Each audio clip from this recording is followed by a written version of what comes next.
So, bago tayo magsimula, punta kayong YouTube. Punta ka dito and then subscribe ka sa aking YouTube. So, ayan. 368 subscribers na tayo. So, bago tayo magsimula, palike muna ako na itong video ko. Ito yung mod. So, pagkatapos nyan, i-like mo muna to. Like, tapos, comment ka dyan kahit ano, basta wag lang bastos. Okay. Click mo tong more. Pagka-click mo dyan, lalabas na dyan yung mods. And then, nandyan din yung password. Pagkatapos nyan, punta ka dito sa drive. Ito, nakikita mo tong drive. Diba? Pag pinindot mo yan, lalabas dyan yung B1 Mods by Macmac 2025.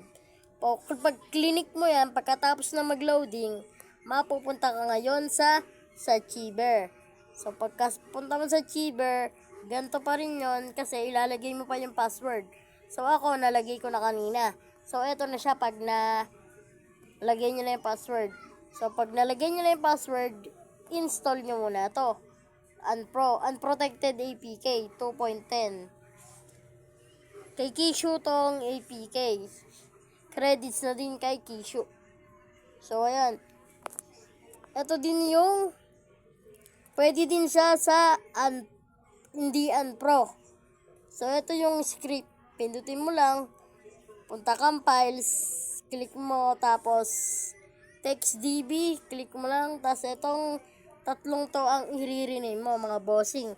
Yan tatlo ang i-rename. So, pagkatapos nyan, click mo yung GTA 3. Tapos, re-rename mo lang to. And then, click mo lang na ng matagal. And then, may lalabas na. Ganyan. Hanapin mo lang yung rename. Tapos, pindutin mo lang dyan. Tapos, ako kasi ETC ako. Kung depende sa GPU nyo. Kung PBR or DXT. So, kung ano ang GPU nyo dyan, para hindi na kayo mag-install sa Play Store, lagay nyo na lang dyan kung anong gagana sa GTA nyo.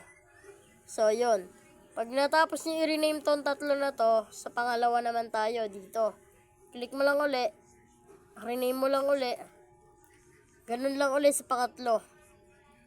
Re-rename mo lang uli itong tatlo. Yan, tatlo lang ha. Hindi yung pinindot ko kanina. Itong tatlo lang. Itong tatlo. So, pagkatapos nyan, back lang tayo. And then, mapupunta ka dito sa files niya. And then, select mo tong dilaw na files. Tapos, click mo lang yan. Malalabas na. Ganyan. Select all mo lang. Tapos, back. Click mo tong back sa gilid. Tapos, may lalabas dyan na copy and cut. Sa akin kasi copy. Depende lang sa inyo. So, ayan, dahil unpro ang gamit ko, eto siya. Dito ko siya ilalagay. Pero kung hindi unpro ang gamit mo, dito mo siya ilalagay. So, ako, unprotected ang gamit ko. Kay Kishu. Credits na din sa kanyang apps na APK ng GTA. So, ayan.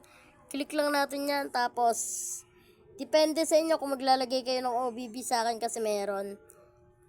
And then, data.